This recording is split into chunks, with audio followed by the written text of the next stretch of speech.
Hello everybody, Rebecca here. Today is 10/26/2025. The time is 3:12 p.m. Eastern Standard Time here in the United States. I have an article that I wanted to take the time and share with you guys. NC Attorney General is threatening to take the USDA to court over SNAP funding. Now, this article came out yesterday, and the article states NC Attorney General Jeff Jackson co-signed a letter asking U.S. Department of Agriculture why it won't deliver Supplemental Nutrition Assistance Program benefits in November. Jackson and 22 other attorney generals sent the letter Friday to USDA Secretary Brooke Rollins. The agency sent a memo on October 10th to state agencies stating it could not provide full benefits starting in November and instructing states to withhold all payments for now, according to a press release from Jackson's office.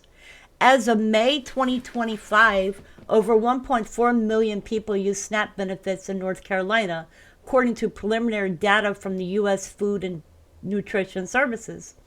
According to FNS data from 2022, more than 600,000 North Carolina children rely on SNAP benefits. The USDA has the money to keep SNAP running, including $6 billion in reserve funds set aside for exactly the situation, Jackson said in a Friday press release. Refusing to use those funds would be unlawful and a stunning disregard for the well-being of roughly 600,000 children in our state. The USDA cannot withhold food from children just to play shutdown politics, and we will take them to court if they try. The letter asks the USDA to answer the below questions by the end of Monday, October 27th, or risk further legal action. Does the USDA FNS, Food and Nutrition Service, have contingency funds left over from prior congressional appropriations? If so, what is the total of those contingency funds? Does USDA FNS have access to any other sources available funds to pay benefits and administration costs associated with issuing those benefits? Does USDA FNS intend to use such funds to furnish SNAP benefits even at reduced level? If not, why not? And if so, how does the agency intend to execute that plan? And when would states be expected to send their benefit insurance files? Assuming USDA FNS has contingency funds, on what grounds did the agency direct states to hold November payments rather than reducing them? Should states treat October 10 USDA letter as a suspension of benefits, a cancellation of benefits under federal law, or neither? The USDA claims in its memo that roughly $5 billion in contingency funds are not legally available to cover regular benefits during the government shutdown.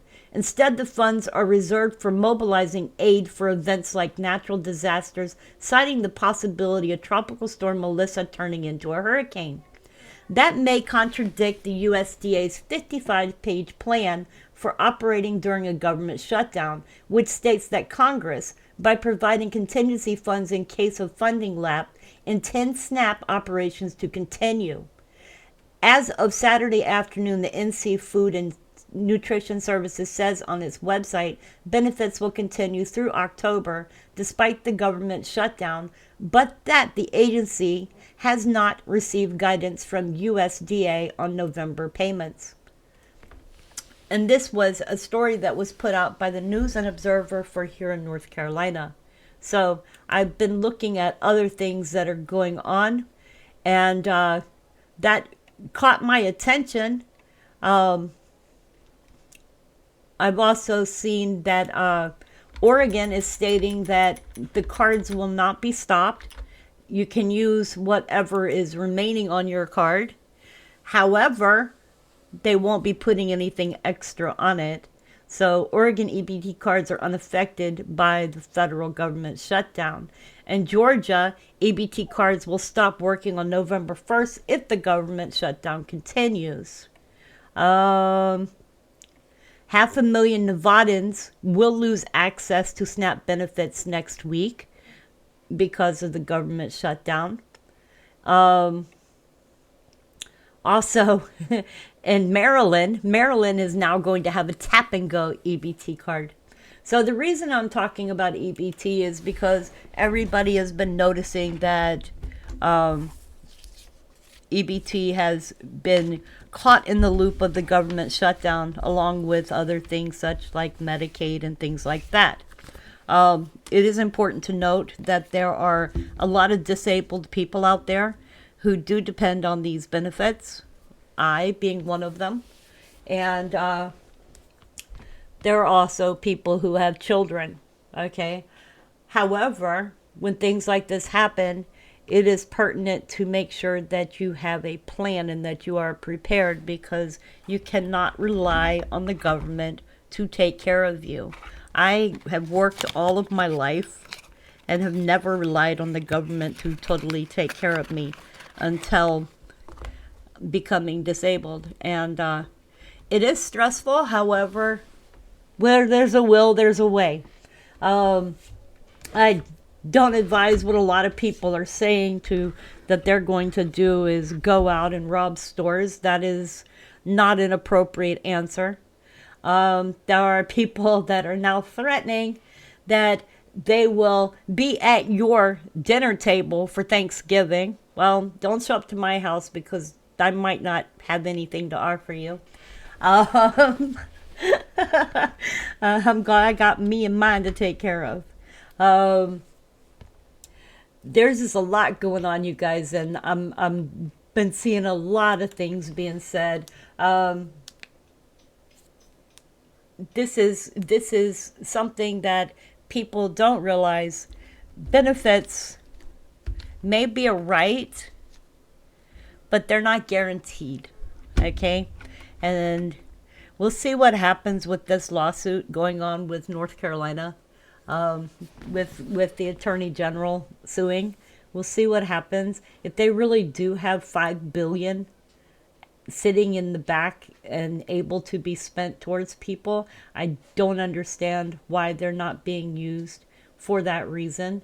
They're saying that they're worrying about Hurricane Melissa. So let's take a look at Hurricane Melissa, because I don't believe Hurricane Melissa is going to come anywhere near the United States. It's only going to come near down here where we have Santo Domingo, Cuba, Dominican Republic, and Kingston. Now there is a spaghetti model that shows that it could come up to New York.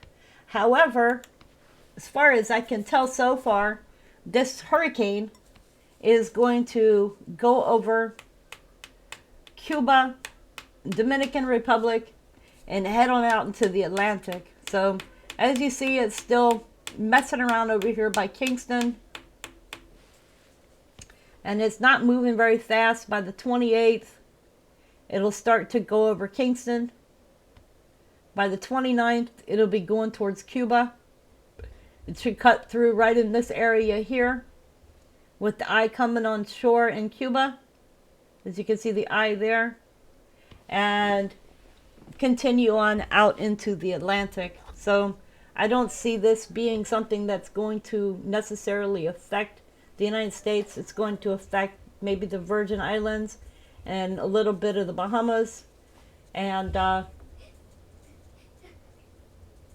as it goes on out towards the Atlantic, unless it turns towards the United States, which I don't see it doing. In fact, it looks like it gets swept up and moves out into the Atlantic. There you go. And we have Melissa moving on away. So that's what I'm seeing. We also have another storm down here, which is going to start, so we need to just keep an eye on that one. And now I'm into Futurecast there. So that's what I have for you as far as that. If they really do have $5 billion that is not being used, then I think that there is no reason. I mean, if you're looking at all the other shutdowns that have happened and they've lasted 30 days, I don't remember it affecting anybody who was receiving EBT. So I don't know why it would now when it hasn't at other times. Anyways, that's just a question in my mind that I have and have been thinking over. Why is it now all of a sudden affecting people? Okay, so anyways, hope you guys are doing well. Please take good care of yourselves and each other. Remember to help out your friends, help out your fellow people that you know. As people go through these times, remember people are going to be stressed out. And if you can help somebody else, help them. Anyways, you guys, I love you. Please remember to tell someone you love them. Tomorrow's never promised, and make each day an adventure. And keep prayed up. Much love.